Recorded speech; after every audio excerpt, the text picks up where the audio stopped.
बार्शी शहरातील हांडे गल्लीत राहणाऱ्या गंगूबाई कालिदास गडदे हे एका निर्गुण हत्या प्रकरणातल्या बळी ठरल्या. 25 मार्च 2026 ला घडलेल्या घटनेत त्यांच्याच वाड्यात 5 वर्ष भाडेकरू म्हणून राहिलेला चांगदेव पाटील यांनी दागिन्यासाठी त्यांची हत्या केली. यामागे नेमकं कारण काय होतं, कट कसा रचला गेला, शव कुठे लपवला आणि पोलिसांनी तपास कसा केला, जाणून घेऊया संपूर्ण प्रकरण या व्हिडिओच्या माध्यमातून. नमस्कार, मी प्रीतीन, तुम्ही पाहताय समांतर. गंगूबाई कालिदास गडदे या बार्शी शहरातील हांडे गल्लीत राहत होता. चांगदेव पाटील हा मूळचा हत्तीच गावचा. गेल्या 5 वर्षापासून गंगूबाईच्या वाड्यात भाडेकरू म्हणून राहत होता. त्यामुळे त्यांच्यात चांगले संबंध होते. तो त्यांना आजी म्हणायचा. सोबत जेवणं, बाहेर कुठे जायचं असेल तर त्यांना सोबत घेऊन जाणं, यामुळे गंगूबाईचा त्याच्यावर पूर्ण विश्वास होता आणि याचा चांगदेवने फायद्यासाठी वापर केला. तपासात समोर आलेल्या माहितीनुसार चांगदेव पाटीलची नजर गंगूबाईच्या अंगावरील दागिन्यावर होती. गंगूबाई नेहमी अंगावर डोरले, हातातील पाटल्या आणि कानातील कर्णफुले हे दागिने घालत होत्या. हेच मिळवण्यासाठी चांगदेवने गंगूबाईच्या हत्येचा कट रचला. त्यासाठी त्याने बार्शीतील पवार बिल्डिंग मध्ये भाड्याने घर घेतलं आणि गंगूबाईंना तिथे बोलवण्याची योजना आखली. 25 मार्चला दुपारच्या वेळी चांगदेवने गंगूबाईंना घरी कार्यक्रम असल्याचं सांगत पवार बिल्डिंग मधल्या आपल्या भाड्याच्या घरी बोलावलं. गंगूबाई कसलीही शंका न घेता त्याच्या घरी आल्या. चांगदेवने त्यांना गुंगीचं औषध मिसळलेलं सरबत दिलं. त्या औषधाच्या परिणामाने गंगूबाई बेशुद्ध झाल्या. त्यानंतर चांगदेवने टॉवेलने त्यांचा गळा आवळून हत्या केली. नंतर त्यांनी गंगूबाईच्या अंगावरील सर्व दागिने काढून घेतले आणि शव लपवण्यासाठी नियोजन करू लागला.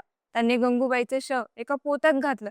रात्री उशिरा आपल्या 4 चाकी वाहनाच्या डिकीत ठेवलं. मध्यरात्री रिधोरे परिसरात नेऊन तिथल्या नाल्याजवळच्या पाईपमध्ये टाकून दिलं. हे सर्व करून चांगदेव पुन्हा बार्शीला परत गेला.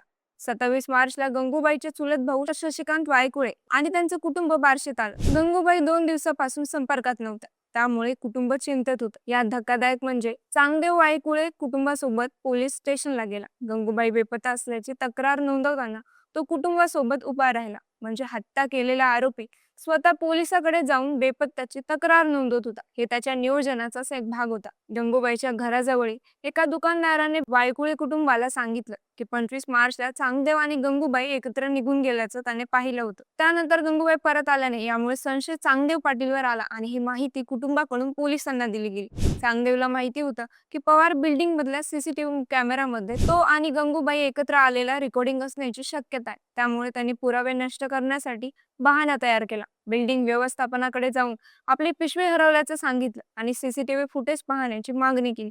या संधीचा वापर करून त्याने त्या बिल्डिंग मधल्या सीसीटीव्ही फुटेज नष्ट केला, ज्यात तो आणि गंगूबाई एकत्र दिसत होती. पोलिसांनी दुकानदाराच्या साक्षीवरून आणि वायकुळे कुटुंबाने दिलेल्या माहितीवरून चांगदेव पाटीलची सखोल चौकशी सुरू केली. तपासात अनेक महत्त्वाचे मुद्दे पुढे आले.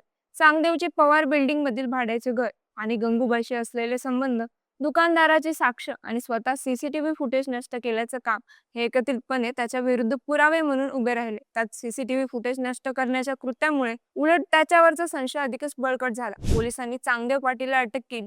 त्यानंतर रिधोरे परिसरात शोध मोहीम राबवली. नाल्याजवळच्या पाईपमध्ये गंगूबाई गडदे यांचं शव आढळून आलं. न्यायालयाने चांगदेव पाटीलला 6 दिवसाची पोलीस कोठडी मंजूर केली असून त्याचा तपास पुढे सुरू आहे. बाकी या प्रकरणाबद्दल तुमच्या प्रतिक्रिया आम्हाला कमेंट्समध्ये नक्की कळवा आणि समांतरला सबस्क्राईब करायला विसरू नका.